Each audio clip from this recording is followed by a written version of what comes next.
my actual eyesight. Is there the high drive? Deep center. Go, go, go. We're out of here. We're out of here. Say ya, playa. Just like they drew it up in Hollywood. Caladros, the 3-2. Swing and a miss! And the Audubon Green Wave have upset the Kingsway Dragons! And this is it for good! The Audubon Green Wave are back in the Final Four! A dog pile on their side!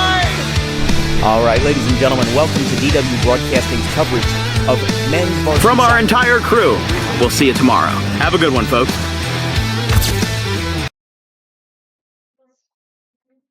All right, ladies and gentlemen, boys and girls, welcome to episode 15 of the Dan Wilkins Show. Last week we were joined by Sterling head coach Tad Kozanowski. Had an excellent conversation with him about his work in radio, TV, and broadcasting, along with his time as a Sterling Silver Knight. But today we go from the small schools to the big schools, and of course a very beloved figure in the South Jersey community, Dan McMaster, the head coach of Cherry Hill West Baseball. Also, I mean, that's just one of the many titles that Mr. McMaster holds here in South Jersey. He is recently a member of the 300 Win Club here in South Jersey. And, you have built up a great reputation as one of the cleanest in South Jersey and with one of the best reputations. And it is an honor to have you here on the show. So thank you, Dan, for joining us. Oh, Dan, thank you. Thank you so much for having me. We really appreciate all that you do for South Jersey sports, for the high school student athletes, the college student athletes, the fact that you and your production team bring so much positive attention to all the work that our student athletes do. It means a lot to highlight them. So happy to be here. Happy to talk with you. Always like talking sports with you. But just so you know, the feelings are mutual in terms of how us coaches and teachers feel about what you do and what you bring to our area. So thank you. It's certainly appreciated. I remember when I was first remember 2025 is just going to be my, let's see, fourth season covering South Jersey baseball. I haven't been around that long, and there's a lot of other companies that have been around for a lot longer than I have. And this is, my freshman year in college. And, I remember we were having a good conversation like in March of last year, like a year and a half ago at this point. And, it was a very positive conversation. And it was kind of my first moment of okay, I can get my foot in the door, because at first it was, I was just covering Audubon athletics because I was a student there. And that's really what I wanted, was to cover Audubon sports. And then I started to get a couple of opportunities, and I'm like, okay, we have some people. Pitman was the first one to reach out, John Hopley. He's somebody that I want on the show at some point if John's watching. But that was a situation of, oh, I can actually branch out a little bit. I can travel a little more. And I was really delighted about that conversation we had a year and a half ago, and look where we are now. So Yeah, no, and I think it speaks to you, the work you do, the professionalism. I know a lot of us, fans of South Jersey sports saw your earlier production in Audubon, and truthfully, we're impressed that you were able to cover things the way that you did. It was a very professional representation of the sports. And in fact, I remember when you first started branching out to the schools and you came to our school, our guys were very familiar with your work. In fact, a lot of them thought you were already in college or even beyond college. That this is what you did as a profession, as a guy in his probably mid to late 20s, just because they had seen your work. So I think your work speaks for itself. And like I said, our guys get fired up when you cover their events, and I know they use your video. I don't know if that's copyright infringement, but I know they use no, your it's not. video for highlights and sending their highlights to colleges. And so it's very much appreciated, all that you do and the work you put in. It's a lot of time. Well, it's very much appreciated. Let's kick off this one, and we're going to start back in your days as a Pitman Panther, 2 basketball state championships with the Panthers, and in the town that I'm in right now, in Pitman. right in the Grove, attending our CSJ. I'm, of course, pretty familiar with the area, but you guys won back-to-back state championships in 1997 and 1998, of course, with future NBA player Joe Crispin with the Suns and Lakers. You guys definitely had a great run in high school with the basketball team, and you were also a very good Division One pitcher, future Division One pitcher, uh, in your time as the Panthers. And just talk to me a little bit about the I guess those two basketball state championships, especially working with and playing with alongside a future NBA player. How about that? Sure, it's you mentioned Pittman and Audubon, the high school that you went to, and I think there's a connection with the small town feel in South Jersey. Pittman being a small town, you grow up playing all sports with your boys when you're young, right? Throughout your rec program days, your elementary school, middle school. And I was fortunate to have a lot of really talented players in our grades above and below me. So Joe being a year older, John being a year younger. I had a handful of talented guys in my class as well. One of them is Kevin Bonner, who's an assistant AD at Penn. The other is Ron Myers, who also scored 1,000 points in my class now. He's the coach at Pittman High. So I'll often joke that I never had one offensive set drawn up for me in my career, but you gotta know your role, right? And a lot of respect for the guys that put in the time and developed. We always had a talented group growing up. I don't think until we got to high school, many of us, truly understood how talented Joe and John and really Ron were. They were our three leaders. But I think just what's great is you have that community feel. You had a lot of families, a lot of parents that were invested, helping us develop not just as individuals but as a team. And we were fortunate to have a positive high school experience and have a lot of team success. And I think that's really what it's all about. It's probably part of the reason that I became a coach and became a high school teacher, because it was such a positive influence in my life and my upbringing. And I want to make sure that we can pass that on to other guys so they can have that same experience that we had. But it was certainly a lot of fun. We kind of thought, well, we were like that Hoosiers team from that famous movie of Hickory High School and Hoosiers basketball with Gene Hackman. We kind of played that up, and some of those bonds and friendships last a lifetime. Still tight with a lot of those guys on the teams, and happy what we were able to accomplish. And I think that that is something that I have seen a lot, in the couple of months that I've now been, splitting time between my hometown of Audubon and here in Pittman, is that you don't get a much better small town community feel than what you have in Pittman. Like the Broadway, the shops and restaurants, and just being right down the road from the high school. We went to their football field for a couple of games last year, and like it was not even at their high school, but it's at the middle school, and like it's a very old town, old timey feel, and everybody just loves each other there. It's a small town community where I think the best way to describe it is everybody knows everybody. Right. Nobody's a stranger in that town, and even if you are a complete stranger, you're welcomed like you've been here for 30 years. So yeah, I Yeah, mean, that, no, very well put. It's a generational town where generation after generation will go there and move back there, and I try to get back there as much as I can, and still a lot of friends and family there, and it's a great feel, just like a lot of these towns in South Jersey. I think that's what it's all about. and after Pittman High, you went over to William and Mary to pitch there, Division One baseball for the Tribe. Um, what I should ask is, first of all, William and Mary going into, or at least in recent years before you attended there, hadn't had the best record. They were a rebuilding program. They hire a new head coach, Jim Farr, in 1993, and he stays for the next 12 years until 2005.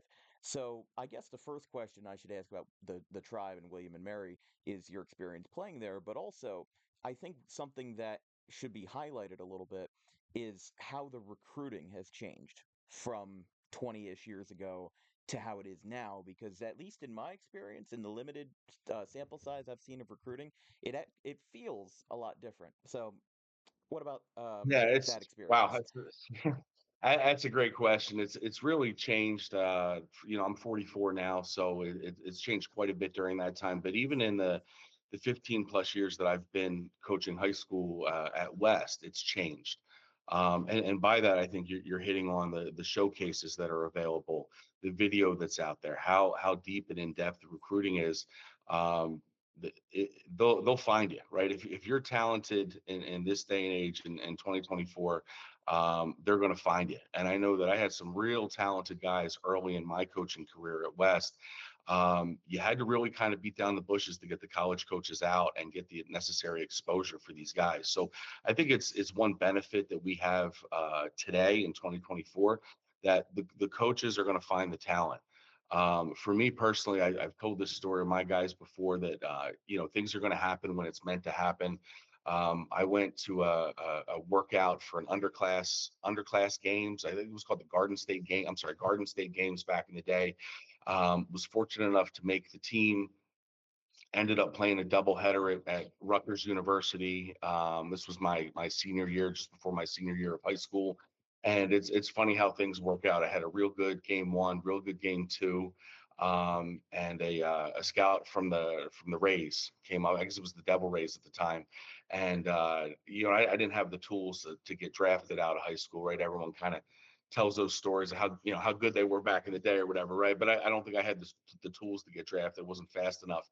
And he said, if you want to play college ball, I have some connections. I could reach out to a couple coaches on your behalf. And long story short, ended up at William and Mary. John Cole was the assistant coach down there. I have three kids. I named my son Cole, partially after John Cole, because he changed my life, and he gave me an opportunity to go to William and Mary.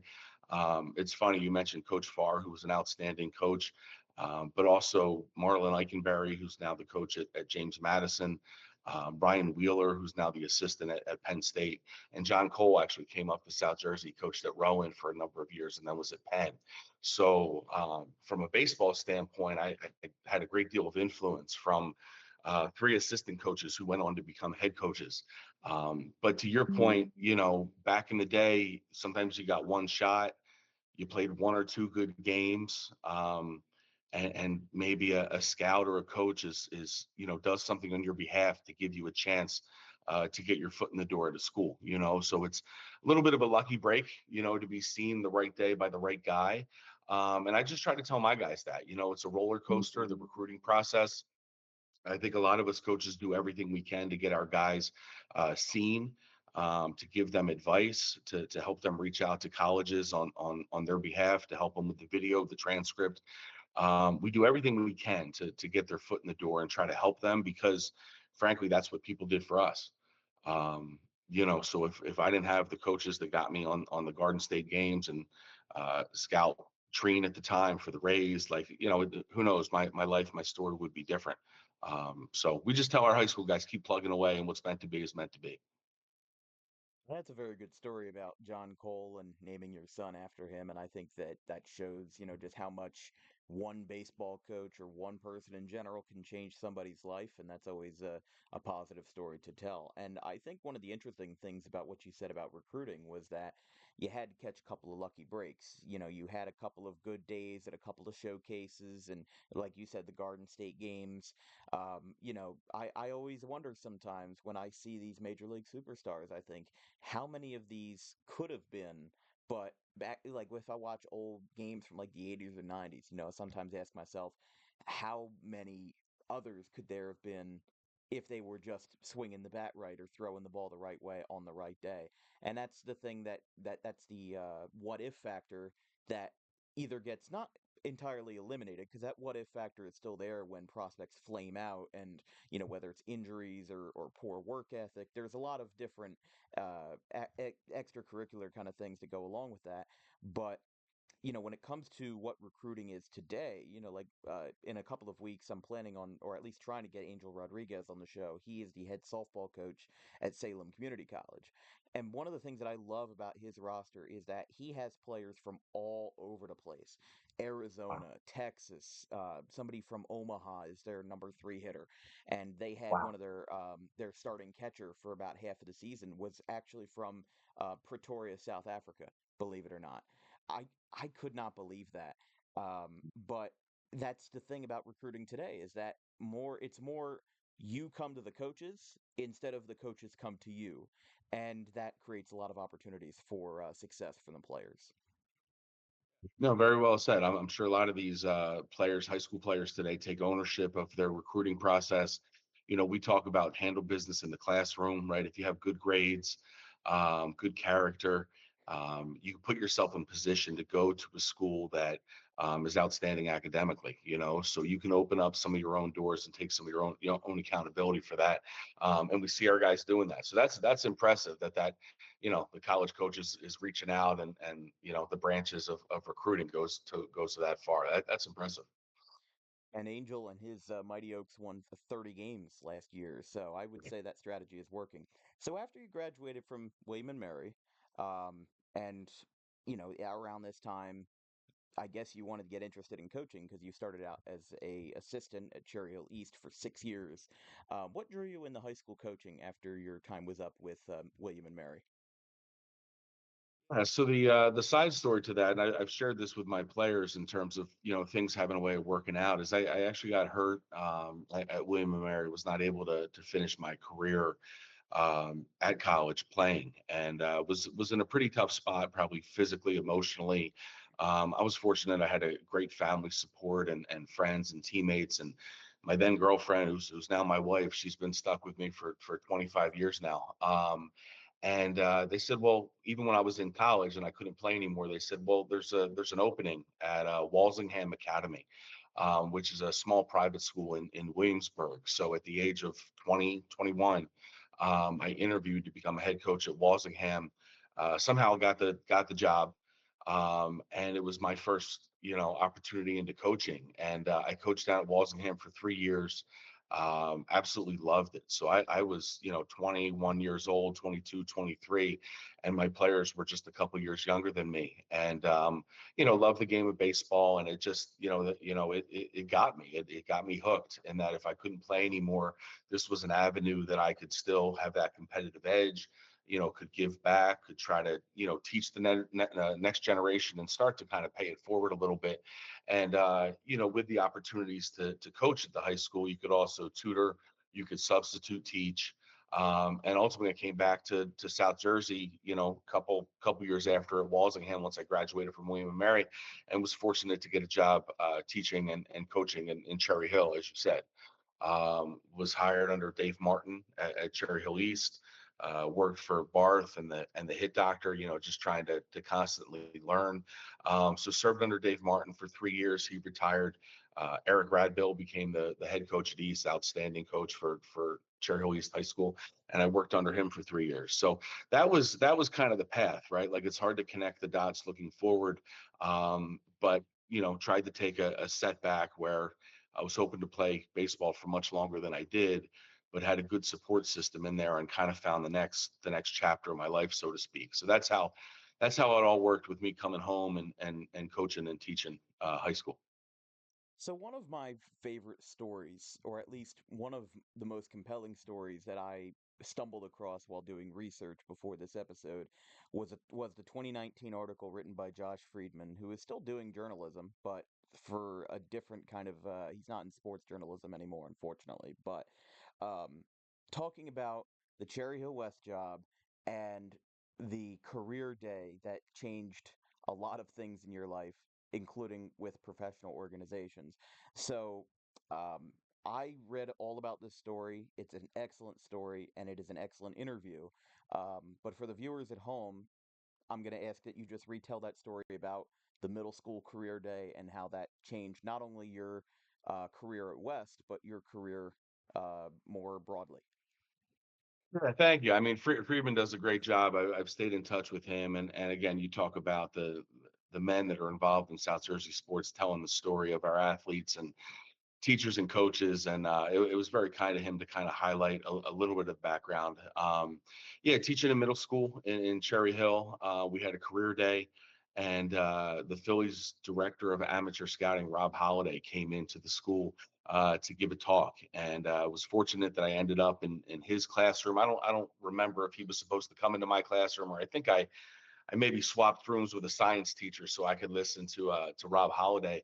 And Rob gives this tremendous talk to our middle school students about this is how you get involved in professional baseball, from a administrative, from a scouting standpoint. And I was just like one of my students, I was listening to every word, I was following along. And after the class let out, Rob and I just kind of stayed and talked for, I don't know, half hour, 45 minutes. And he was familiar with my career at William and Mary. And you know what, we started going down that road of how to get involved. And he said, well, why don't you come by the stadium this week, and we'll go through that interview process. And sure enough, I jumped at that opportunity. I guess I was in my early to mid 20s. And Rob offered me an opportunity to scout. I always describe it as a very, very low level scout within the Phillies organization, but I get to in addition to scouting the tri-state area and running some of the workouts at their minor league affiliates, you get to throw batting practice or hit fungos at Citizens Bank Park, and get to work out a lot of the draft eligible players that the Phillies are going to take. So not that I'm an important decision maker, but I get to learn from important decision makers, and it's something that I've been enjoyed doing for the last decade and a half now. And I owe a lot of it to Rob. I mean, Rob has done an incredible job, and we see the Phillies, right? We're celebrating. You were at the game, right, the other night, celebrating another Red October on the way. So just to be part of it in any possible capacity is a big deal. Yeah, and that's what I was going to be asking as a follow-up question. You mentioned for the past decade and a half, which means you're still in the position, because that's the one thing that I wasn't sure about, because we weren't able to I wasn't able to find any info on if you were still there, but that answers the question. Now, um, this coincided almost exactly with the time that you switched from east to west, went to the west side to become the head coach, taking over from, I believe, Gary Sarno, who is a great coach in his own right. And this was, correct me if I'm wrong, around 2010, 2011, around this time? Hmm. Okay, so yeah, I mean, that's just considering how good the Phillies were at that time and all the prospects that come up in that system. And you even mentioned in that article, you said during Mike Trout's first year, as a professional, you wrote a little scouting report on him. Do you still remember any details of what you said? I mean, yeah. I mean, I think I think what people remember about Trout, and again, the question is when he was first coming up, right? Supremely talented.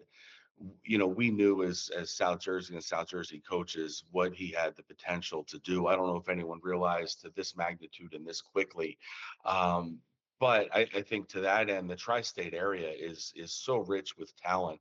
And it seems like, every year, at least once or twice a year, the Phillies will invite, talented high school and college players to pro style workouts. And we just had one this past spring, and there was probably, I don't know, at least a eight to ten South Jersey baseball players that were there, South Jersey high school ball players that were at this workout. So as a coach, it's wonderful to kind of see them grow, um, early on in their career, and then see them graduate as seniors and then work out for the Phillies, and they get into the Philly system, and then I mean, at least scouting system is what I mean. And then even if they don't get drafted, they go on to college or wherever they end up, and the Phillies keep tabs on them. So Trout's a guy that truthfully, I remember coming to the Phillies workout. When he came to the Citizens Bank workout, I remember certainly how fast he was. They ran the 60 on the right field line, the warning track. They run it from the foul pole to center field. And his time was just faster than any other, supreme athlete in that class, which was amazing. And obviously I had known him coaching against him when I was at Cherry Hill East and he was at Millville, right? So we have a lot of connections with the guys that show up. So, certainly I think the question about, Mike, is that he was from the Northeast, right? Sometimes Northeast ball players, the scouts probably want to see, the guys from Florida and Texas and California who were playing year round. And there's probably a little bit of an unfair knock on some of the Northeast ball players, because if there's one thing we know, these guys can play. And I believe that year, if my memory serves me right, the Phillies didn't have a first round pick. It might have been the Ibanez free agent signing cost the Phillies a first round pick that year. And we knew Trout was going to go in the first round, but he still came to the workouts. He still blew the workouts away. And the rest, as they say, is history. But it's great to see, South Jersey guys doing big things at the next level. Yeah, and you would be correct about the Phillies not having. Just checking here. Yeah, the Phillies did not have a number one pick that year. Strasburg went number one overall. Trout went 25th Yeah. to the Angels of Anaheim, and yeah, I mean, the Phillies had I think they had a supplemental first round pick, but not that was like really late, and people don't really pay attention to those as much. But I mean, yeah, he has blossomed into, maybe the greatest or one of the greatest athletes to attend a public high school in South Jersey, because it's almost like there's two tiers, because like I said, or like I'm going to say later, as a high school coach, you have to coach with the hand that you're dealt and the players that you're given. There's no recruiting, or I mean, there is, but at a lesser level in public ball, and that's why I like public high school baseball more. It's a lot more rooted. The players are a lot more down to earth. Not to say that those parochial kids aren't down to earth, but like at a school like Cherry Hill West, everybody almost comes from the same place, and people like from my Audubon, from my Green Wave team, on their baseball team right now, probably all of their seniors, like Stockland and Wiltsey and stuff like that, they have been friends since they were like 8 and have been playing baseball for like 10 years now, and they have incredible camaraderie, and camaraderie can win championships if you play your cards right. But um Well, very, very well said. Very well said. I guess, look, you can be successful wherever you go and, team and individual success, and you can get to the next level wherever you go. But I think probably being from Pitman and coaching in Cherry Hill, yeah, I'm a public school guy, and I think it means something to play ball with your boys ever since you were in first grade or kindergarten and come up through the ranks and play together and win together, and you kind of develop that culture and camaraderie from a very young age. Not to say that you can't do it by going to a private school. It's not what I'm trying to say, but I do think it's incredibly special when the hometown boys do it together. I'm going to tell you, I think it means a little bit more. And heck, I've been coaching Carpenter Cup with Wiltsey and some of those guys for a couple years, and I kind of always pull for the small town guys because you take someone like Wiltsey, who's a big time player in South Jersey, one of the best. Sometimes when you come from a smaller town, guys will look at you, from the Olympic Conference. Well, we play in the Olympic, we play in the Tri County. We have a school of 2,000 plus players. But Wiltsey's one of the very best there is in South Jersey and frankly in the state. And when you see his speed, speed doesn't slump. So it's kind of cool to see the success that those guys have had throughout their careers. And frankly, as coaches, we follow them when they get to college too. We love seeing the success that they have beyond there. But yeah, those Audubon guys are tough. They're tough. It's a baseball town. It always has been, right? Except Yeah. for like maybe 1 year in the 2000s. We've been Yeah. over 500 like the Yankees for a good like 15 years now. But anyways, um, it's always one thing to start off a head coaching career as a rebuilding program, but Cherry Hill West was not that. You picked up where you left off, or where Sarno left off, in your first couple of seasons, but in your first two full seasons as a head coach, unless NJ.com has me wrong, two first round playoff losses at home in 2011 and 2012. And it's one thing for a head coach to overcome adversity, but overcoming adversity as a new head coach and in your first head coaching position in general is a little bit more. Talk to me about overcoming adversity, if you can, from your earlier years at West. Yeah, I think you see a lot of that today. I try to do whatever I can at West to help the new coaches, right, that are coming in, regardless of the sport.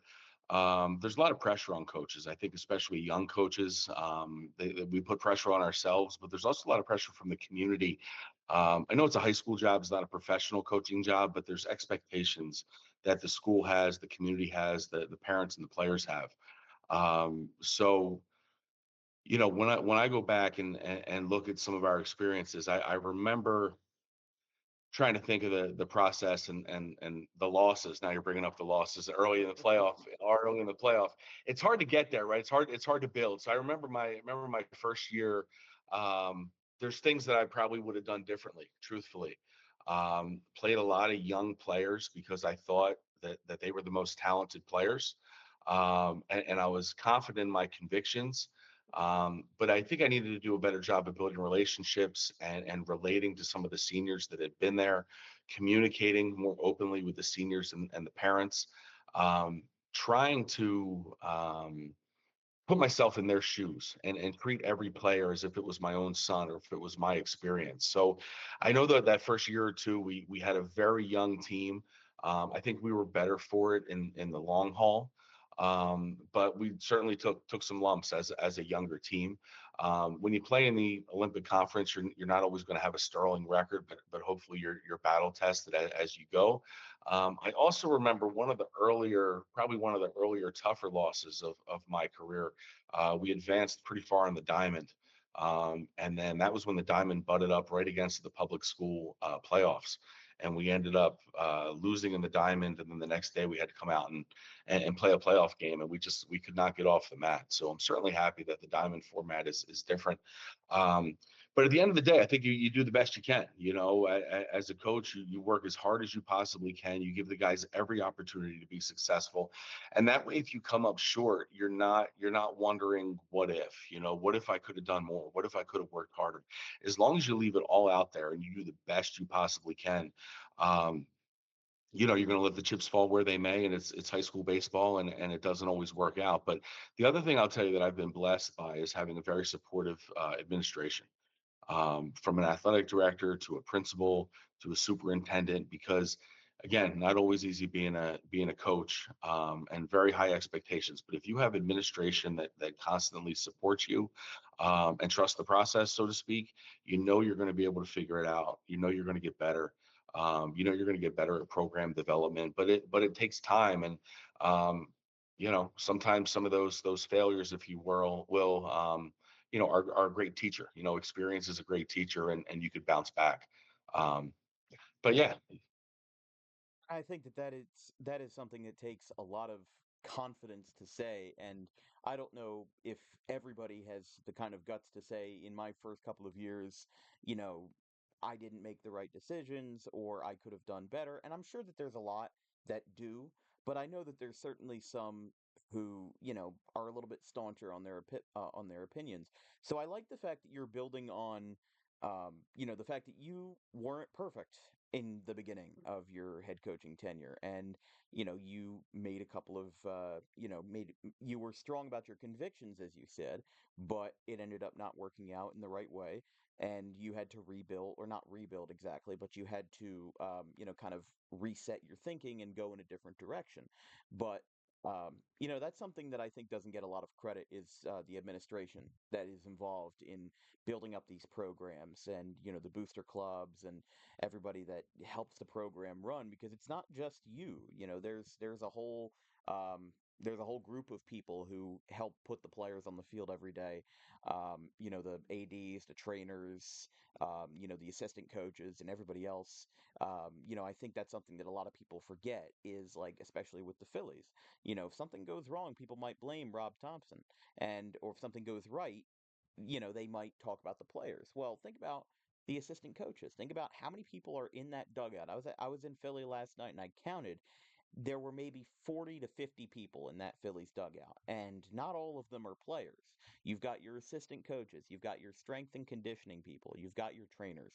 There is so much behind the scenes that I think doesn't get talked about enough. And especially in the high school scene, when those numbers are lower and you need these volunteers to step up and contribute to the team, which they do, is always a great thing to see in the public level. I mean, I think it's a lot to manage, right? We say it takes a village, right, to get everyone going on the same path. And there's a lot that's involved, right? You're going to have to work with teachers in your building. I think it's valuable to have a coach that's in the building.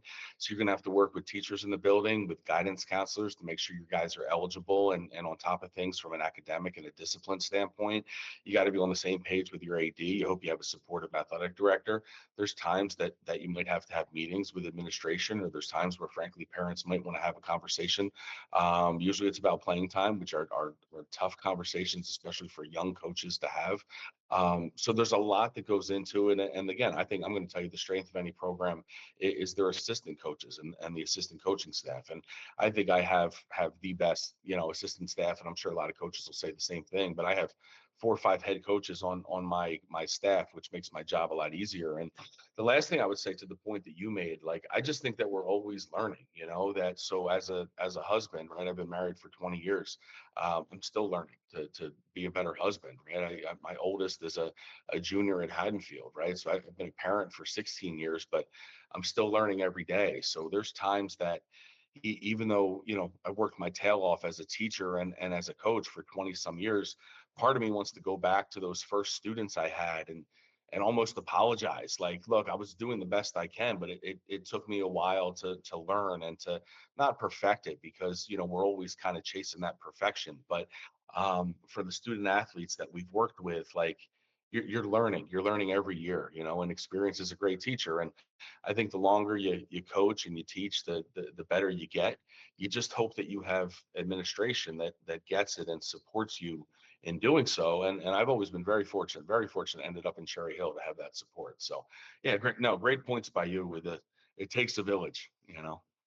It takes a village, and we are always learning within that village. And in your 2019 campaign was Cherry Hill West's sectional championship, South Jersey Group 3. And 2 years prior to that was a semifinal loss. And in the year before that, in 2018, was a sectional final loss. 2 years, or I should say, 2 years after that, in 2019, you win the sectional championship. It's one thing to win a championship, but it's another thing, and frankly, it's a more liberating feeling to win a championship after like multiple years in a row of seeing the light at the end of the tunnel and then just not getting it. And obviously there's many different factors that go into a championship team, but I mean, you guys went 25 4 and 1 in the regular season, with a tie versus Eustis. And then you guys won the won the sectional championship over Triton, which was a very good program at the time, and unfortunately fell in the group semis to Wall and the Crimson Knights over there. So talk to me a little bit about that sectional championship from 2019 and what that meant to you after those years of just almost getting there and then finally being able to climb over the hill. I mean, that's a great point. It's nice to go down memory lane here. In fact, I had one of my guys after school today from that 2019 team stop by school today because he's applying to the Cherry Hill Police Academy, and wanted to, could you write me a letter and use me as a reference for him to become a police officer in Cherry Hill.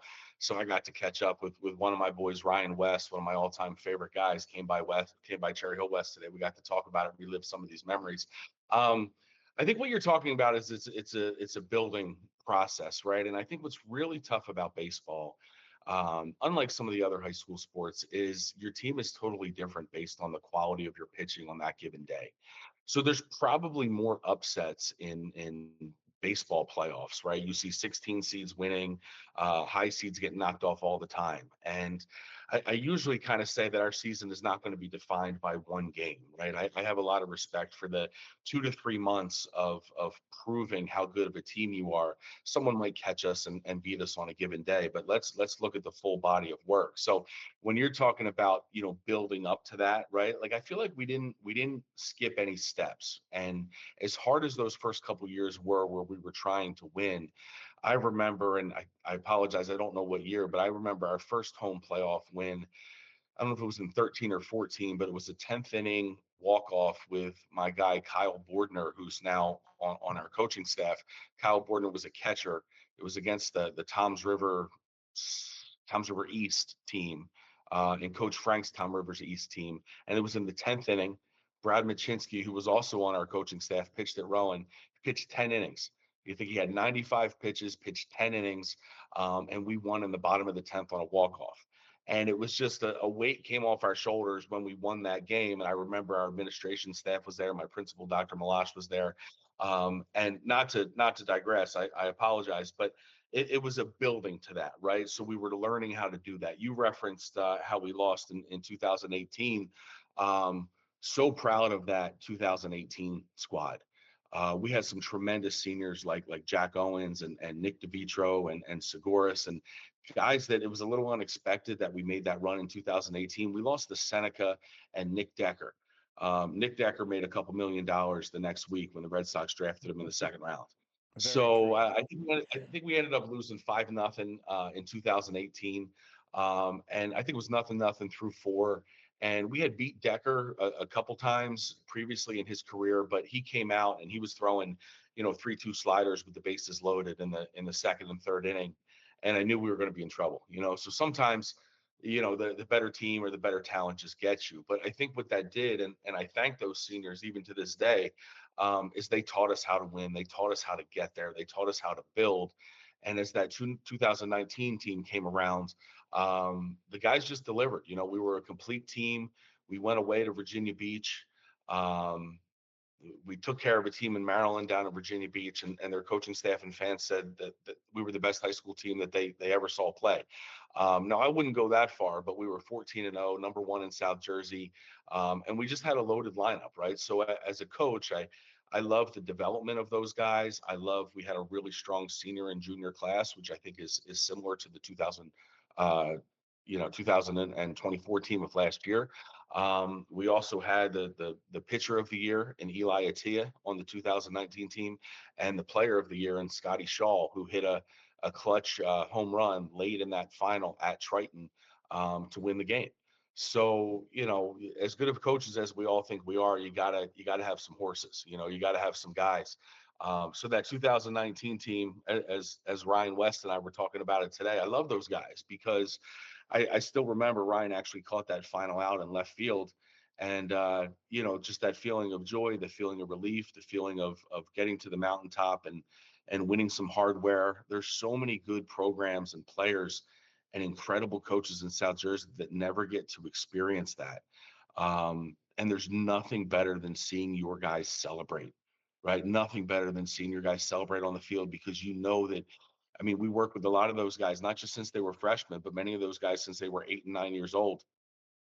So to see them realize those dreams, I'll never forget it, and that's why we do it.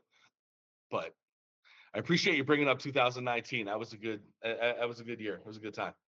And I mean, to be fair, a lot of your years have been great years. I mean, you don't get to 300 coaching wins in just a hair under 13 seasons for nothing. And there's some coaches that have to wait double that amount of time to get to the same accolade, and and there's some coaches that may never reach that 300 win mark. But I think about it this way, to where I think you made a great point with a single game doesn't define what a season is, because that's a lot of the discussion and the breakdowns that happen in professional sports. Is that the Eagles, like 2 years ago, had an amazing season, one of their greatest seasons in franchise history, but they lost in the Super Bowl, and they lost on a game-winning field goal. So now people are like, oh well, the season didn't matter. The season was just a waste because we didn't win the Super Bowl. And that's a great refreshing feeling to kind of say that championship or bust isn't really a thing in high school sports, because there can only be, well, I mean, there is, let's see, six champions if you count public and private, but still, that's a matter of six high schools out of a matter of 300, 400 that play New Jersey ball. Meanwhile, in professional sports, you've got one champion for every 30 teams. So, you are at less odds to win a championship in high school baseball or in high school athletics in general than you are in the professional setting. So it's good to see that feeling of, just because we lost doesn't mean that the season is ruined, doesn't mean that all that effort was a waste, because we still developed our players. And at the end of the day, in 2019, you got it done versus a very talented program. And Triton, I believe you won that game by 1 run. I think it was 6-5. That sounds about right. But still, very impressive season in 2019. Now, unfortunately, after 2019 is when COVID happens. And you were very involved in community work during the pandemic, including getting the Booster Club together and making a donation to the Cherry Hill Food Pantry. And, one of the things that Kevin Minnick said in his article about that in May of 2020 was a friendly challenge, encouraging people to come together during the time. And of course, I think this was before the quote last dance tournament that happened in 2020. And honestly, I this wasn't on my sheet of questions that I was going to ask, but I'm going to call an audible, and I'm going to ask you about what the experience was like of doing that last dance tournament, because I honestly have never asked anyone about it, and I was too young really to be immersed in it in 2020, because I was end of eighth grade going into freshman year at the time that that happened in 2020. So just tell us a little bit about that last dance tournament and how you guys went about with that. So first of all, the food pantry thing I think was a great thing for South Jersey sports, right? To try to give back, to try to help people that are less fortunate than us. We all remember what those times were like, and just like all things we do around here with schools, like people emerge, people step up, right? Players and coaches and teachers and community members. So that was wonderful. The last dance, what we did in Cherry Hill, and I'll tell you truthfully, I'll defer to guys like Bo Gray, who is a Hall of Famer and a legend here in Cherry Hill. Bo Gray, for those of you who don't know, you probably do. He's a Hall of Famer, 30-0. We talk about tradition never graduates, and I mean he and his boys from the late '80s and early '90s have established a lot of the tradition here in Cherry Hill. We have their banners up and the success that they had as state champions. Bo is still involved in South Jersey baseball, and we talked about it. We got together with the Last Dance, and I'll defer. He did a lot of the heavy lifting and the work with that, but basically just giving our guys a chance to play. Giving our guys a great opportunity. If we think back to COVID, it seems like, and I still remember in March getting that call of schools would be shut down, and ultimately we would end up losing that high school season. And your heart goes out to those seniors that graduated that year, and then even next year as they went to college. I mean, those are two pretty important years in your life, the year you graduate high school and the year you start college, and they lost so much. So the event organizers, and then it comes on people like Bo Gray to kind of organize it and to coach the team and to make up a team and just give those guys an opportunity to play ball and to kind of go out on their own terms, right? So as much as we love that 2019 season, you had guys who had been playing baseball their entire life waiting for that senior year. And they had that senior year taken away from them through no fault of their own, and frankly through nobody's fault.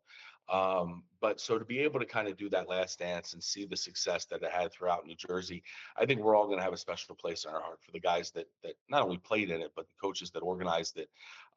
Just to give the guys one more opportunity to kind of go out and to make some memories. And I think that's the other thing you'll see in athletics is a lot of these guys. You coach long enough. A lot of my players are now in their 30s. They're getting married. I'm going to their weddings and they're having kids and all that stuff. You see the friendships that they have. You see the relationships that they've built on the athletic fields, and to still have that today. So that's what I think that was all about, to have their final season taken away from them, but to try to make the best of it, give it one last ride together. And that's what they were able to do. So it was a great event.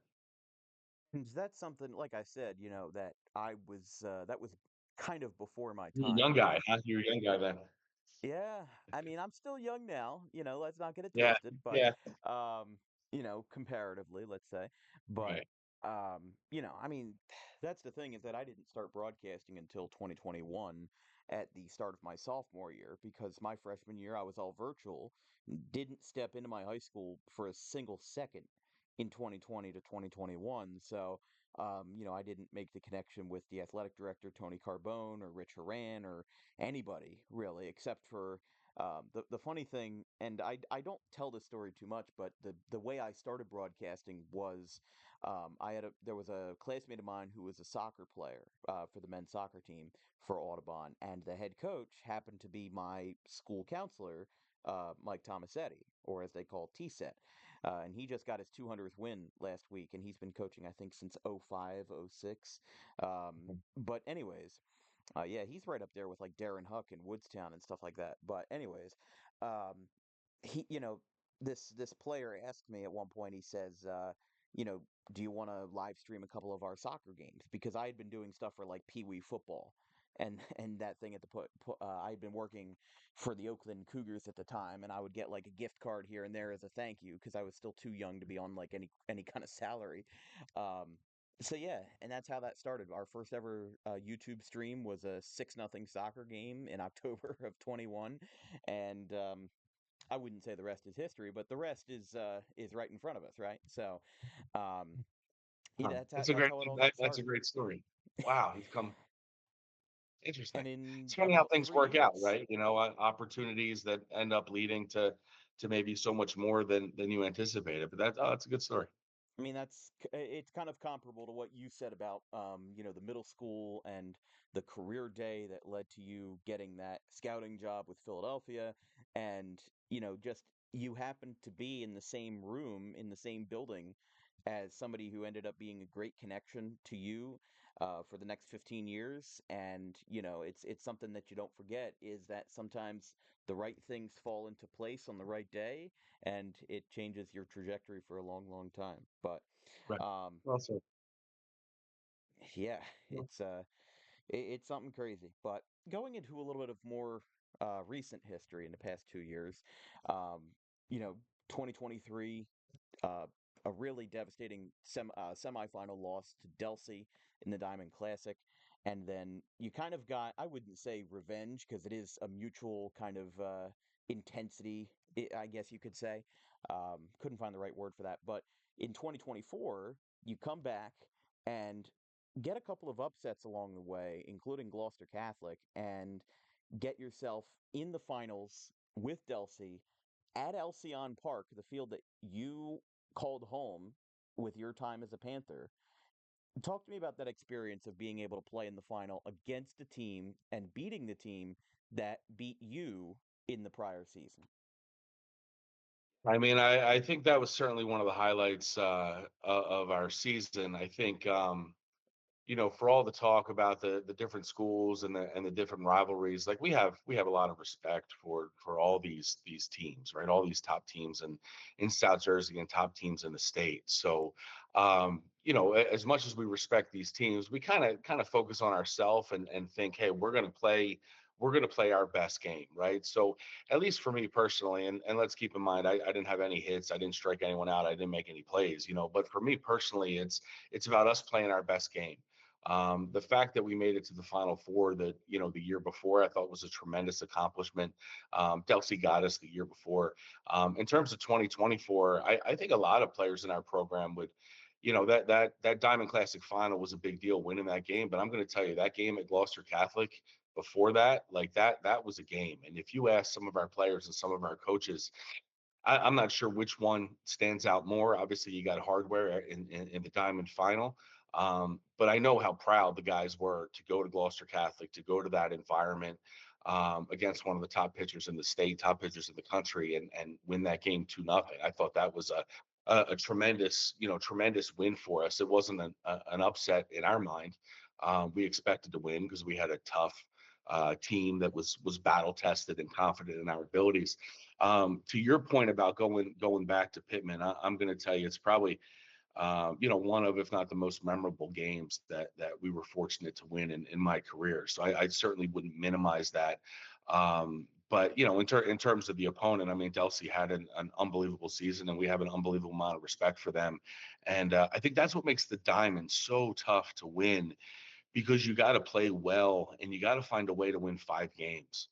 And there were so many talented teams that got knocked out in the first round, right? You might call them upsets, but you're talking, I think, Washington Township won a first round game. And I can't go back through the entire, but there's just so many talented teams. So the fact that you can go on the road and win multiple games and we find a way to get it done when you get there. I know that's something that my assistant coach is Coach Nick Caputi is our assistant coach. He's a guidance counselor in the building, and he and I have coached together for 15 years. And the one thing we said after that 2018 game when we lost in the South Jersey final, he says, when you get there, you better win it.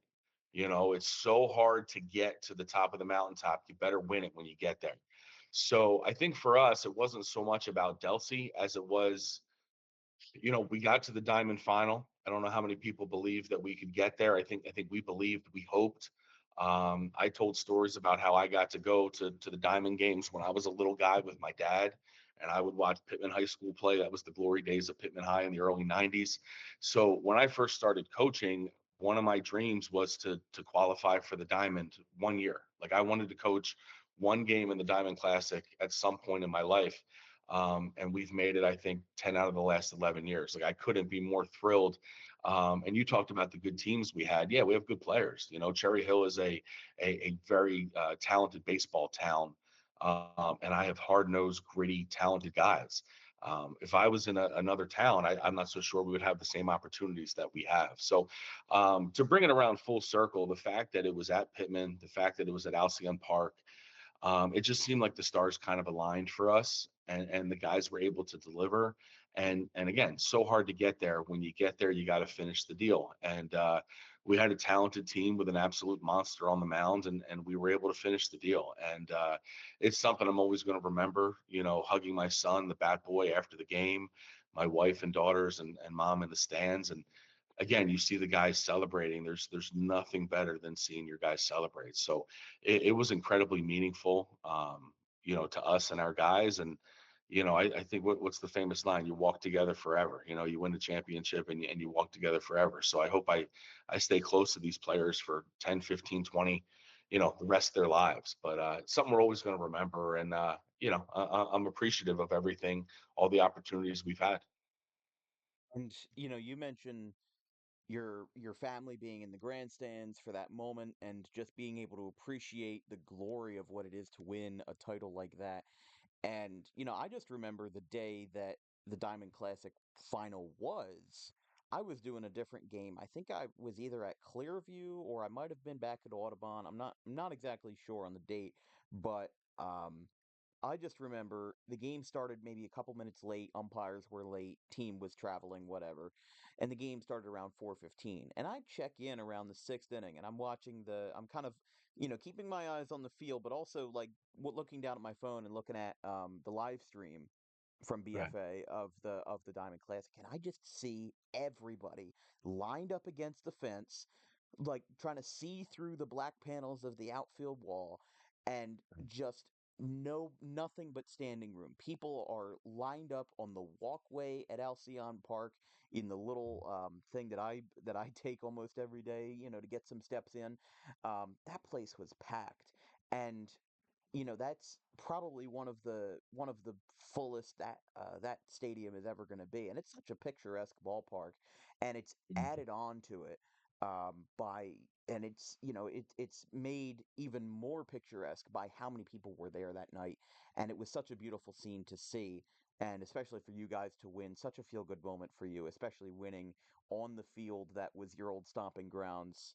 A couple of years ago is an excellent thing to see.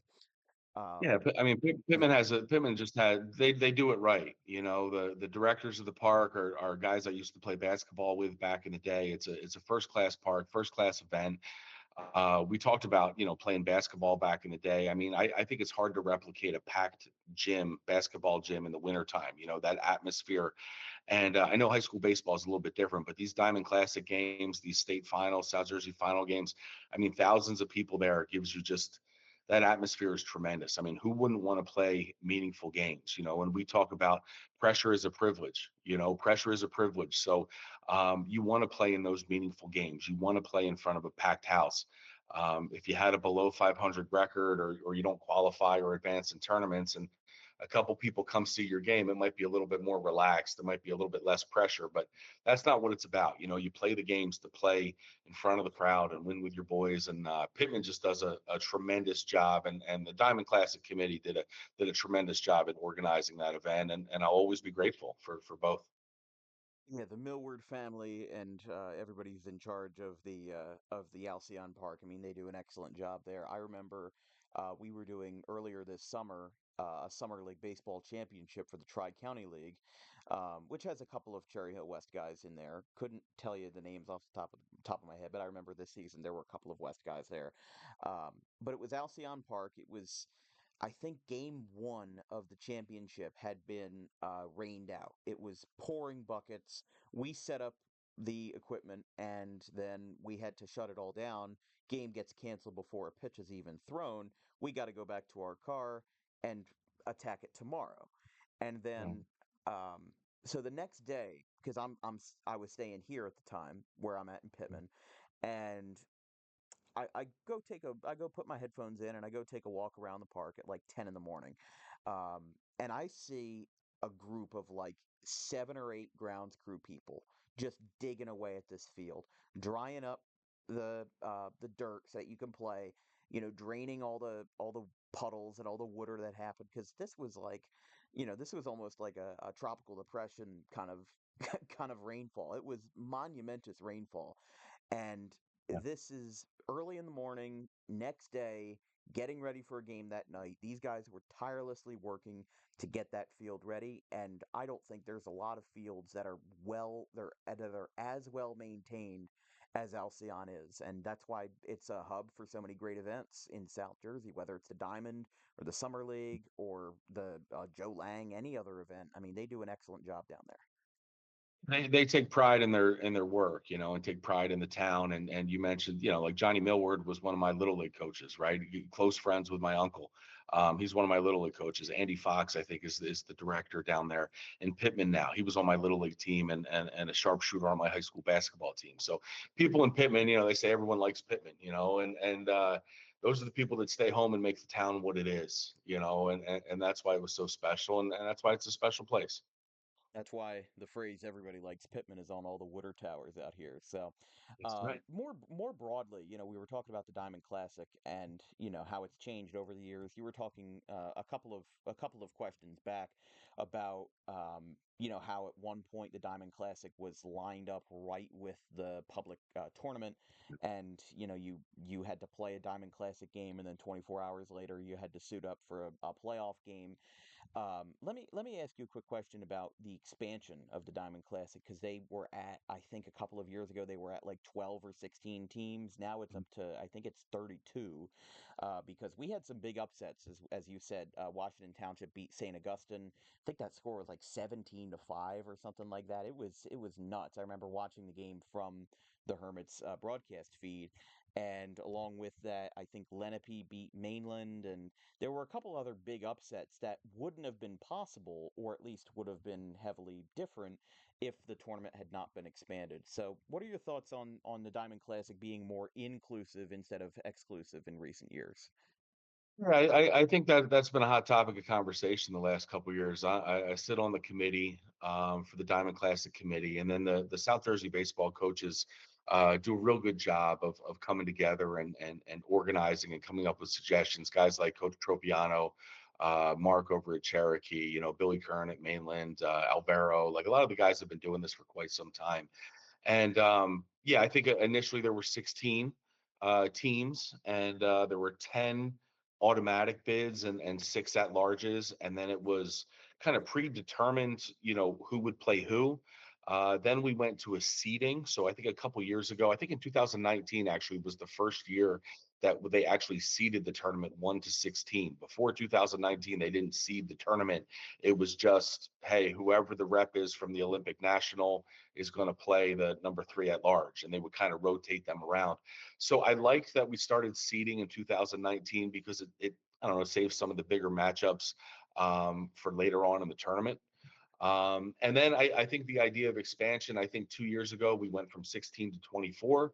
And then we jumped to 32 this past year. It's probably a little bit like the NFL, just keeps adding games and adding games with the intent to get to that 18 game season. Being inclusive, I think it's a good point that you made there. It's inclusive of more teams to have an opportunity that otherwise they may not have. So I talk about, that was a joy to be able to coach in it. So why not allow more coaches to participate? Why not allow more teams of players who otherwise might not be able to participate? And schools like Audubon, and you talk about a legend like Coach Haran, and 700 wins, and those Audubon guys, they play in the Diamond every year, right? Because they're absolute monsters. But isn't it great to expand the field a little bit and give other guys a chance in the spotlight? Um, I think, we'll say upsets, right? Washington Township, that was an upset. Lenape, that was an upset. If you watch those teams play, on any given day, anyone can beat anyone. I mean, Township is a tremendous program with a great coaching staff. Woods took over at Lenape. They've had some great coaches, and that's a great program. So depending upon the matchups and how things fall, I would use the term upset very loosely, because we're all a lot of the top teams are very similar, and it's who's pitching that day, who's on that day, who can find a way to get a couple runs across. And the other thing you have to juggle is conference play, right? So where do you put your priorities? Are you trying to win your conference and save your pitching for a big conference game you have the next day? Back in the day, as I mentioned, as you talked about, it collided with the public school playoffs. So there were times that you had to pick: do you want to go after your first round playoff game, or do you want to go after a Diamond Final Four game, or do you want to go after a conference game? So as a coach, there's a lot of opportunities to how are you going to play your hand. You want to do right by your guys, you want to do right by your seniors. But I like that it's now expanded to 32 teams. I would like to see it get back to some neutral sites as you get down to the final four or the final eight. Back in the day, you would all play at the same venue. So there would be two or three games at, say, Deptford High School. There'd be two or three games at Washington Township High School. And South Jersey baseball fans could just go to one site and watch, two to three of the top games as we got late into the tournament. So that was always, I think, a very special day. But it's a little bit of a burden to the schools that host it. I think that's the problem we've run into. But in a perfect world, yeah, let's include more, and let's get after it, and let's all come together as we get to the final four or final eight. And I do like your point about neutral sites. I think that definitely shakes things up a little bit if both teams have to travel. Some teams have very good home field advantage, especially with if they've got an active student section that can get a little loud, get a little rowdy, or whatever you want to call it. They know how to cheer for their guys, and uh, I definitely agree with. I kind of agree with both points of. I like the neutral sites, but yes, it is a burden for those schools. But I think it was also a burden for those schools at the time. And, like not much has changed really. And I think what you could do, like you said, is host, like, let's say for the Elite Eight, for those quarterfinals, you host two games at you could host a couple of games at Joe Hartman Field. They've got lights, and he's the namesake of the tournament, for crying out loud. You could throw Alcyon into the mix. You could probably throw a couple of other parks that I can't think of right now under the belt as well. But there's so many well kept fields and so many great you know stadiums and facilities in South Jersey that you can kind of spread it out, and you can especially, I know there's not too many fields down here that have lights, but for the ones that do, you can make it happen. And I think that it's a lot more convenient. And I remember that being a hot topic when we were talking about Diamond Classic expansion. And another hot topic was the scheduling. Was that's another extra game that teams have to play. That's another strain on pitching, on stamina, on durability. And I think that might have also been what led to some upsets in the first round, was that some teams had to play an extra game and maybe they underestimated the opponent or whatnot. There's a million different reasons that could be behind it. But definitely some of the hot topics that I heard in South Jersey media was the expansion, because there's definitely some people, and I'm kind of on the fence personally about expansion, but I get your point of wanting more coaches to have that experience, and especially with teams like Lenape and Washington Township from this past year, there's a minority of people that don't want that. Um, but at the end of the day, the Diamond Classic is the most prestigious tournament in South Jersey, and I think that a more pressing issue is the neutral sites compared to the expansion, because I think that it's a good idea on paper to have all those coaches that have worked so hard to get to the Diamond finally have that ability to be there. Yeah, I mean, very well said. I mean, I think last year was one of the highlights of my coaching career, and I know for a lot of my guys, the highlights of their playing career. So why not give more people the opportunity, more players the opportunity to kind of take part, and maybe they find a way to win a couple games. Again, it's what I love about the Diamond. You just said you got to win 5 games. You got to go on the road. And what I love about it is you got to beat parochial schools. You got to be group 4 and group 3 and group 2 and group 1. And you have the David versus, Goliath component of it too, right? You got those smaller towns like Pitman and Audubon that are trying to prove themselves. I think Pitman went to Ocean City this year and knocked them off, And right? they So you read won. a lot about Ocean City and their talent, right? Pitman won a 1-0 game there. Like that's memorable. And again, don't get me wrong. I think our Final Four, win at Gloucester Catholic meant something going there, and beating them at their field with their guy on the mound. So there's some advantages to letting the better seed host. It makes it all the more memorable. But whatever you do, let's just keep it rolling, and the more players that can participate in it, I think the better off. And it's something they're always going to remember. Yeah, there were a lot of upsets in the first round. I even forgot about my own school, Audubon. They knocked off Bishop Eustace in the first round in Yeah, Pennsauken. So, um, moving on good from win. the Diamond Classic and getting a tiny bit more personal. You are a big part of the Cherry Hill baseball community and have been for a while. But also a big part of the Cherry Hill baseball community is your father, William McMaster. There was recently a board constructed at Cherry Hill West Field, Tom Trotman Field, with all the state championships and Diamond Classic victories, and says in memory of William McMaster. Um, so, talk to me a little bit about the impact that he had on you, maybe not only as a coach, but also as a player, and how he shaped your love for the game. It's a great question. I'll see if I can answer it and get through it without getting choked up. But I think No, there was no something shame special. around here. No shame There around we here. go. Right. I think there was something special about last year. And all you need to know about the character of our guys on our West team is I was coaching my son's little league team in Haddonfield, and I look over and there's 20 West players wearing their uniform tops, our jersey tops, with a patch, WM on their chest for my father.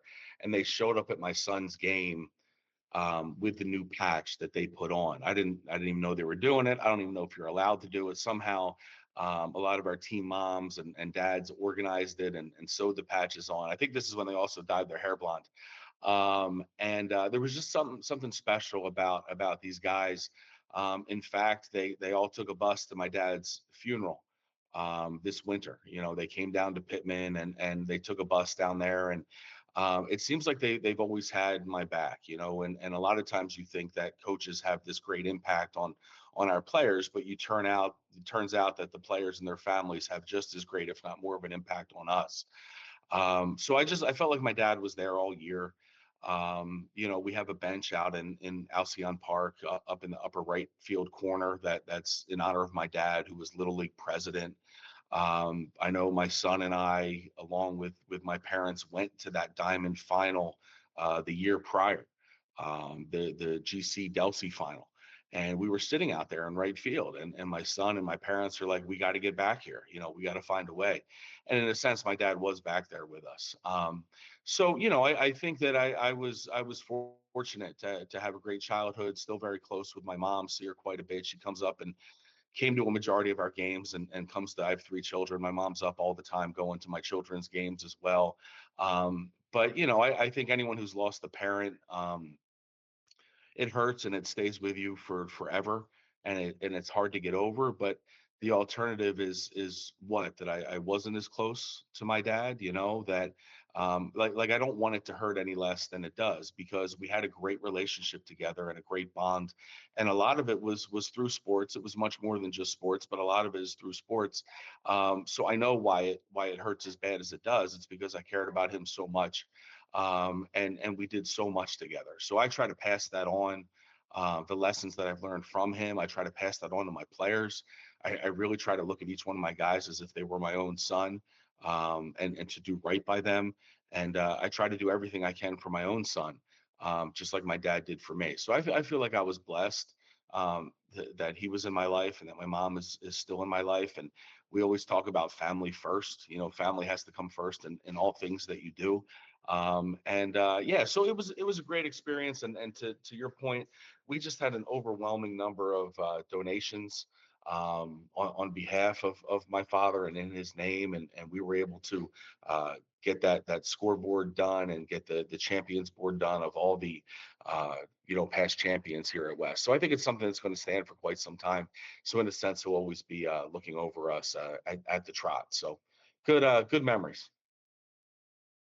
Yeah, and that is a great testament to the culture that exists at Cherry Hill West that I don't think is as strong at a lot of other public schools. We see, yeah, especially with the big schools, because it's very regional. And my high school graduating class was, I think, 124, and Pitman, their graduating class in 2023, I think, was 98, 99. Correct me if I'm wrong, but Cherry Hill West and East, they might separately be about 250, maybe 300. So building a culture like that in a bigger school is important. And you were talking about your players dyeing their hair blonde, like Grant Fournier, John Young. They all did it for the team, and they all did it as a team bonding thing. And um, you know, it helped you guys win because that camaraderie really helped a lot of your guys out. So, talk to me about the culture that has really developed so well in Cherry Hill and Cherry Hill West.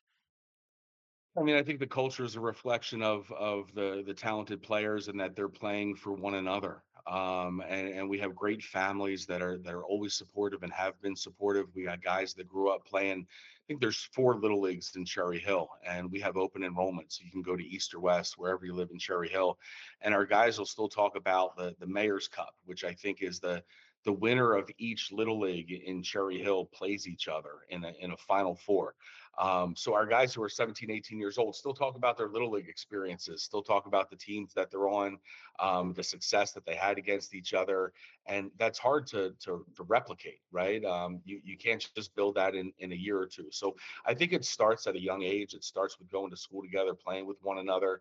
But it really comes as a common goal for our guys when they come into our program, just like a lot of coaches do. And there's a right way to practice, there's a right way to prepare, and you're going to start doing that as a freshman, right?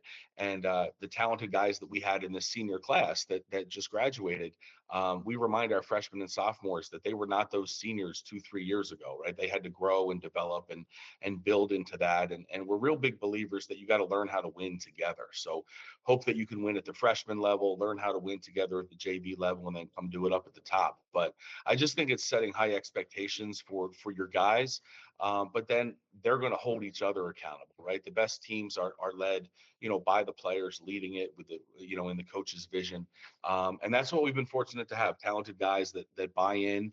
And I think my best and my favorite memory is, like, whenever it comes time for me to hang it up, is going to be the time in the batting cage when practice is over. We practice 3 to 6, 3 to 6:30. Most of our guys hang around until 7:30 dark, and we're hitting in the cages, and we're talking about life, and we're talking about big picture stuff. So that's where I think you develop that, and that's why I think you have the bonds that last a lifetime. And I just love to be part of it. And that's always great. Look, it starts not only with the players, but the head coach being involved in that culture, bringing a sense of winning culture to the program. Like you said, you can't, or I should say, the winning players and the talented players are a great part of that culture. And it's a great thing to have at Cherry Hill West. One of my favorite statements, I should say, about public high school athletics, and I mentioned this earlier, and I was going to piggyback off of it later. Um, the coaches have to get creative at every turn, especially the head coaches of a public high school program, whether it's baseball, basketball, football, anything, that is in a public high school, any sports that they offer. You are at the only organized level that you have to deal with the hand that you're given, um, and you have to play creatively to get there. And unfortunately, there's some coaches that are great, and we've seen that sometimes they just can't get the roster together by no fault of their own. But Mhm. when they go to a program that already has that roster in place, they can start winning a little more, and and things change a little bit. But in college, you can recruit. In the pros, you sign, you waive, you trade, you DFA, so on and so forth. But in high school, whatever players are walking through that building's doors are the ones that'll be on your diamond in April and May. So, what do you think is the most difficult part of being a public high school coach, and just maybe in general being a baseball coach, baseball head coach, the most difficult part of your job? Well, I think you make a good point, and one of those points is there's actually times we got to recruit our own guys because Cherry Hill West is a school with 1,200. We got a school on the other side of town that I have a lot of respect for, that has about twice our number of students, about 2,400. So in Cherry Hill, you can go to either school. So in a sense, I think we have to, and really all coaches have to almost actively recruit your own players, even in public school, because if you don't make your program desirable, then guys are going to look elsewhere. So maybe it's another public high school in your town, or maybe it's some of the private schools that are all around us. Um, so in a sense, there's I wouldn't call it pressure, but it's a desire to keep winning. It's a desire to work as hard as you possibly can. I mean, we talked about, some younger coaches and coming into the process. Sometimes you get one chance to be a head coach.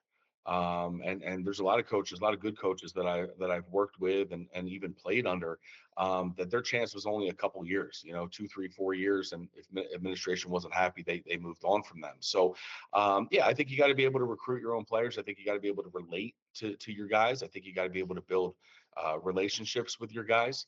I know a teaching term that we often use is your students don't care how much you know until they know how much you care.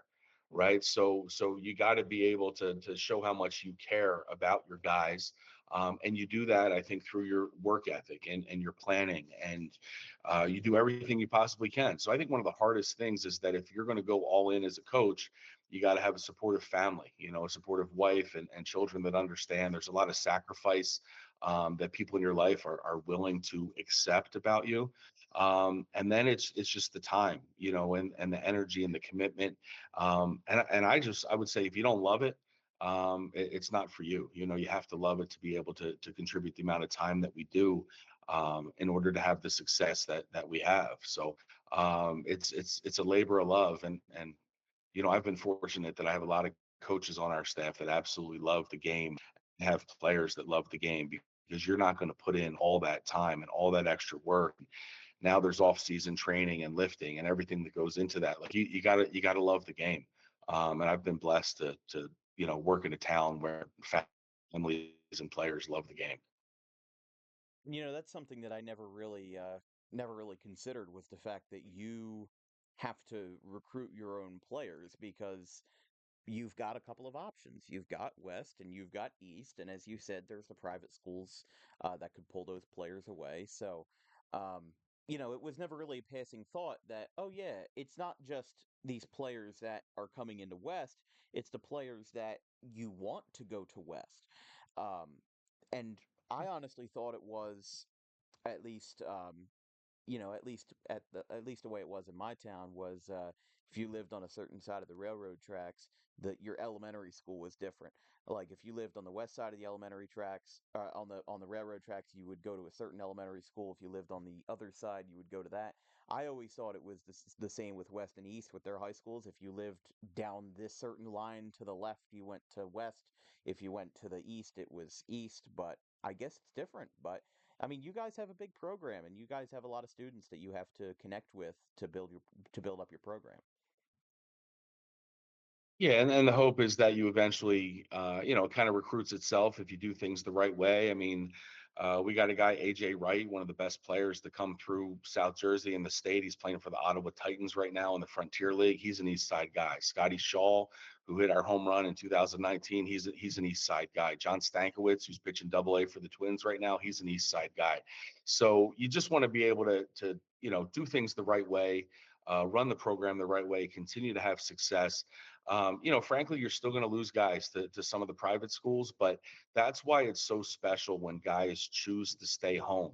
Like John Young, Ryder Garino, those guys could have gone anywhere. Nick Mararkey started at a private school, didn't like it there, didn't work out for him. He came and he was our three hitter the last 2 years. John and Ryder probably could have left the last year or two. But it tells you because let's be honest, coaches actively recruit them even after they're in our program. So they stayed home because winning for the team on the front of your jersey is a lot more than what it says on the back of your jersey. So I'm always indebted to those guys who choose us in a sense, and I want to do right. I want to do right by them. Very important that, as you said, playing for the name on the front of your jersey instead of the name on your back is an excellent thing to go by. Now, in very recent history, and by history I mean in the past couple of weeks, we were talking about this in passing conversation before before we got on the air today. Um, but you got and your team got got some nice praise from a high level individual, that being Eagles coach Nick Sirianni. And I'm gonna be honest, I only watched the clip once that he said, but one of the things that really stuck was so what, now what? And you know, ha- talk about a little bit that first of all, that mention from Sirianni, which kind of caught a little bit of fire in South Jersey, a little bit of buzz, um, and a little bit of discussion and some praise in general from Coach Sirianni. So fortunate in the town that I live in, the Sirianni family and truthfully some other coaches and front office people from the Eagles and Phillies, happen to live in our town. And, like any of us, you want to pay it forward by coaching, youth baseball, youth sports in your town and coaching my son's team. And it just happens to work out that our sons are the same age. And over the last couple of years, I've coached the town baseball team, actually the town basketball team as well. And it's just like, truthfully, it's just like any other town in America, and that you're practicing with your guys, and you're coaching them up, and it's going to go quickly. Youth sports is going to go quickly, so you want to give these guys a good foundation, and the little guys love it. They love working out together, and over the last couple of years, Nick is just like any dad in terms of. He loves his family and he loves sports. Obviously, he's passionate about football. It's just his only difference is he works at Lincoln Financial Field, and I work at the high school. So over the years, with all these parents, we've gotten close, and um, Nick and I have a few things in common. Certainly, not at his level, clearly, but just in terms of always kind of talking and sharing ideas, and you see people enough at practices and games, and you just share your opinions and you share your thoughts. And Nick, texted me the night before the last game at the Saints, and he said dog mentality, and these are my coaching points and things we're going to focus on. And he said, take a look at number two on this list, and it's your so what now what. This idea that there's a lot of things that are going to happen, some good, some bad, but sports are a game of failure, and you got to be able to flush it or move on or clear it or whatever you want to use. And so I thought it was cool that he passed that along, and we always stay in touch. I didn't know he was going to mention it at the press conference, which I think is pretty cool. And my phone started blowing up a little bit with a lot of friends and coworkers and people that live in the town. They thought it was funny.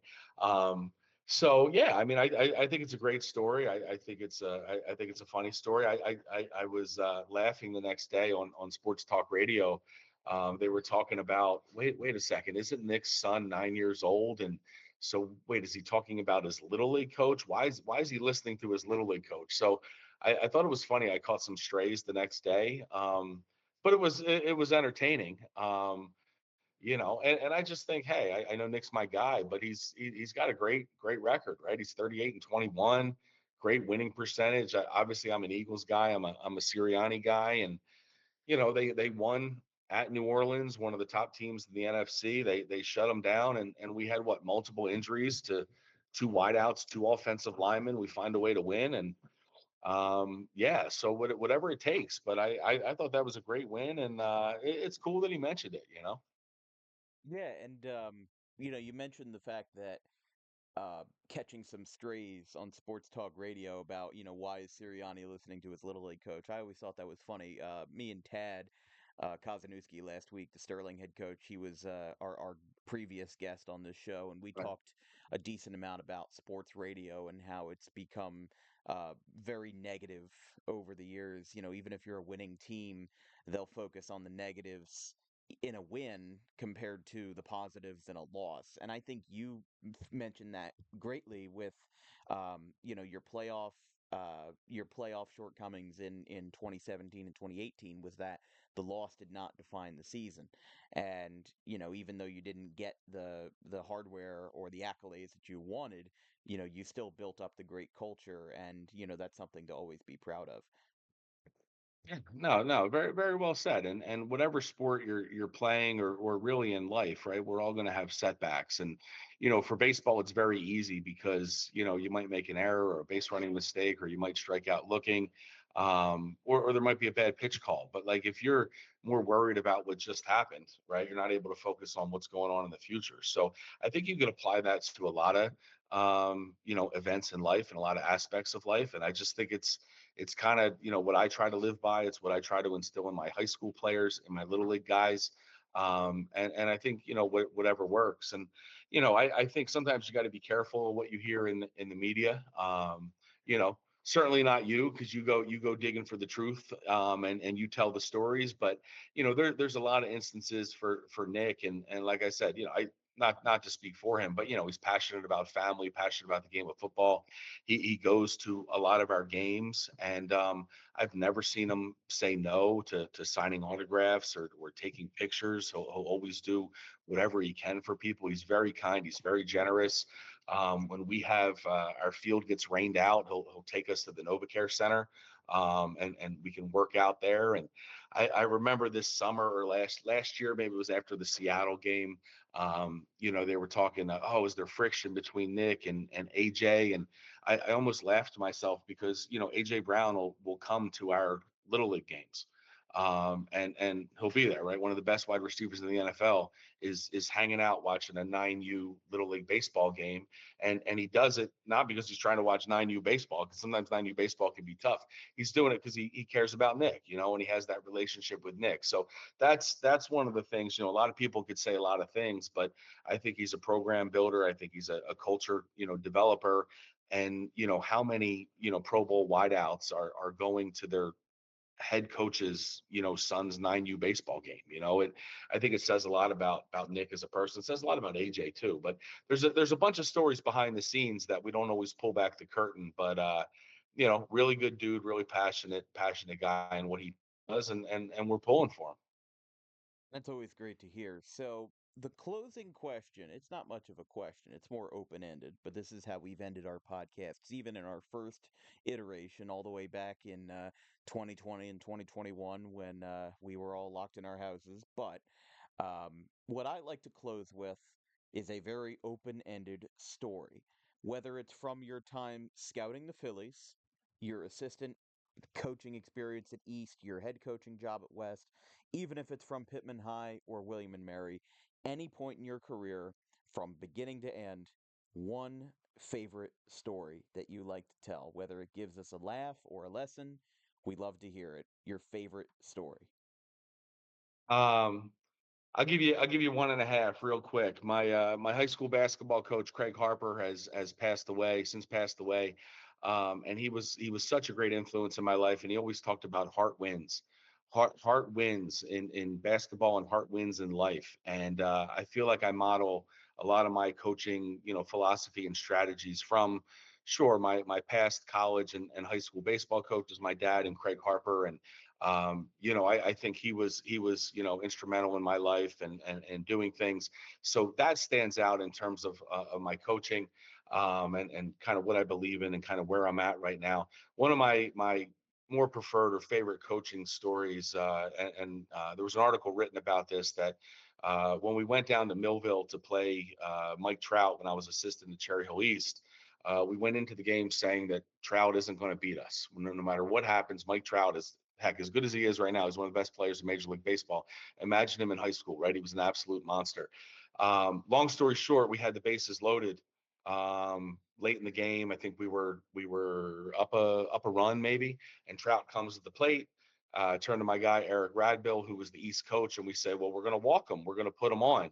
And we signaled to intentionally walk Mike Trout with the bases loaded in high school. And the umpire looked at us like, "Well, why would you walk in a run?" And odds are Trout was going to hit a double or something over the fence, and the ball wouldn't land. We ended up walking him, walking the tying run. We end up coming back and defeating Millville in the game, and it worked out. And the Millville fans weren't real happy with us. And the East guys on that team, there was an alumni game I went to last year, and they still talk about that. They still laugh about it. I think it happened to Trout in the big leagues. But the other side note to that is when Trout a year later tried out for the Phillies at Citizens Bank Park, and he walked onto the field, and I shook his hand, and he said, "Yeah, Coach Mac, I remember you. You're the guy that walked me." And I thought he was going to give me a hard time for it. He said, "No, I get it. It's all good. I would have done the same thing." So I thought that story told a little bit about Trout's character.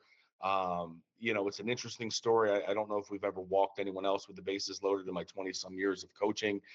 It happened to work out that time, but as coaches, we can all be, criticized for decisions that we happen to make or don't make. But I thought it was real telling that Mike was able to, put that behind him, laugh about it. And then the fact that he came to the Phillies tryout, even though the Phillies didn't have a first round pick that year, and he knew he was going to be a first round guy, but he still came to the tryout because that was his childhood team. So I just think it tells a lot about him. And yeah, that's my story. A lot of talented guys in South Jersey. Very fortunate to coach in this area. And that's a great story about Trout, even though you never coached with him. At least I don't think. Um, you know, that's the thing about Trout. He's a humble guy, and he is at the moment staying in Anaheim. A team that has only won one playoff game since he arrived in 2011. But he stays there because the city is good to him, and they stay with him through all the trials and tribulations. Unfortunately, I mean, he has had a lot of injury issues the past couple of years, really not through much fault of his own. And it's just really unfortunate because he's like I said earlier in the episode, he's probably one of, if not the greatest South Jersey athlete to ever don a high school baseball uniform or just a high school uniform in general. And we look at what he accomplished with the Thunderbolts, and then he whizzes through the Anaheim system or the Angels system, and then gets to the big leagues, wins I think 3 MVPs. I mean, he could retire today and probably be a first ballot Hall of Famer.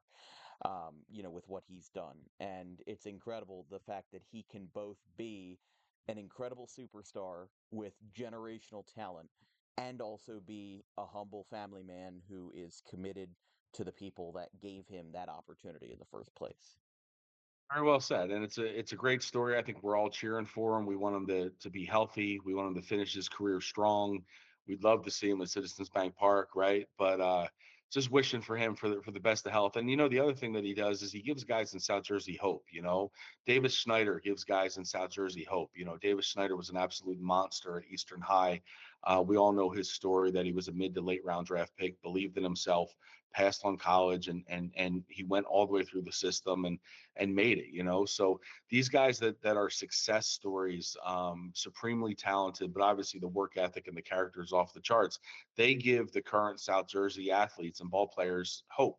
right? Because if they can do it, maybe we can come from South Jersey. Loper Fido here in Haddonfield, right? The same path. So I think it's a dream, whether you're a high school guy playing, if you're my son or his 9-year-old team, they get to look up to all these role models, all these heroes that they're going to try to follow in their footsteps. And Trout's a perfect example of that. And that's funny you mention Schneider and Loperfido because so me and my friend Chris Baker, who also does a lot of journalistic work in South Jersey, we took a train to go to the Orioles game on the trade deadline day, and this was probably a day or two after Loperfido got traded from Houston to Toronto. So we're thinking because the Blue Jays took like because they had made some trades during the day and this was the Yeah. day of the trade deadline. So we've got Mhm. like 2 hours before first pitch, and nobody's posted a lineup yet. Baltimore didn't post a lineup on their social media, and Toronto didn't. So I'm thinking, oh my goodness, we might see Davis Schneider and Joey Loperfido as two South Jersey reporters in the lineup on the same day. Neither of them were in the lineup. Oh, jeez. And I'm just like, Wow. we're on the because parking in Baltimore is expensive, so we took the MTA train from Towson to Baltimore. It's $4 round trip, and Wow. and I'm thinking we might see Schneider and Loperfido, and I don't think either of them even came off the bench. Like the Blue Jays lost that game; it was 6-2, and I found it funny. Sir Anthony Dominguez got the save for the Orioles. Okay. Jeez. Okay.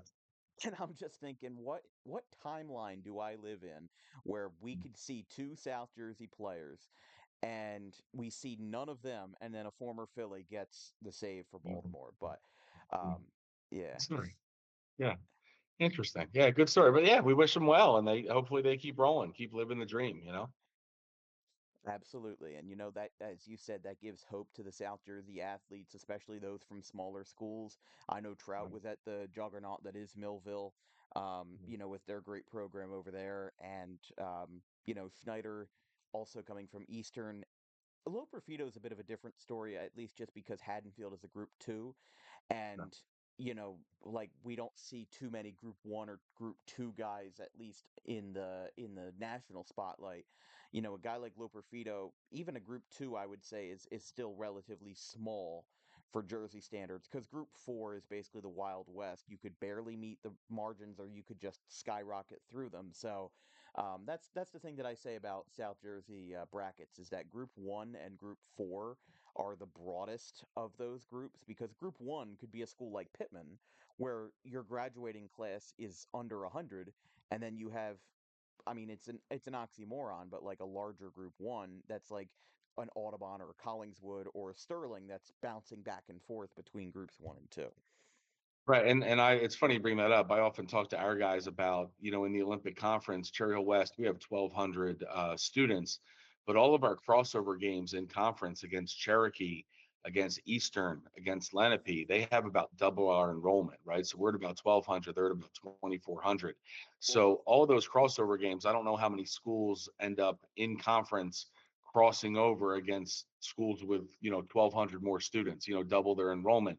So that means you got to work even harder. You got to be even better. You got to even put more time into it because you're competing against schools with just massive numbers. So if you want to hang and you want to put 9 guys on the field that can compete with those schools, you got to go above and beyond and outwork everyone to have that opportunity. So yeah, that's a good point with the Group One and the Group Four. And that's a very good note to close on. Dan, it has been an honor talking to you. This has been a great conversation. We got a lot of questions answered, and that's the goal of this show is to bring the personal side out of these head coaches because we see them in the pinstripes, we see them on the field in April and May and June, but being able to sit down here and have this great conversation is always a great opportunity to have. Thank you, Dan. I appreciate the time. I appreciate you reaching out. It's always great to talk to you, during the spring. But it's great that you took the time now and to catch up. And like I said, we appreciate all that you do because you tell our stories, right? You and these South Jersey reporters, we know the time that goes into it. But it's really meaningful to highlight the accomplishments of all of our players, baseball and other sports, because we know how hard those student athletes work balancing their schedule, and so much goes into it. And the fact that you tell their stories, you change their lives, and some of the things that you write and the things that you broadcast, our guys are going to save forever. So that way, when they think back to the glory days, they have record of it, right? They can tell their kids about it. Hey, look at what your mom or dad did back in the day. So we appreciate you guys telling the story and appreciate all that you do for South Jersey. And it's always appreciated. Well, it's always appreciated to be a part of it, especially somebody who is still a younger part of this South Jersey community. I know guys like Minnick and Bill Evans and so on and so forth have been doing this for a lot longer than I have, but it is always an honor. Thank you, Dan, very much. This has been episode Thank you. 15 of the Dan Wilkins Show. Last week was Tad Kozanowski. Make sure you replay that episode for our viewers at home. Cherry Hill West's baseball coach since 2010. We had a year's worth of conversation in an hour and 45 minutes. So, Dan, thank you very much. And to our viewers at home, we'll see you next week. That'll be all for us tonight. I'm Dan Wilkins with Dan McMaster. Have a good one, folks.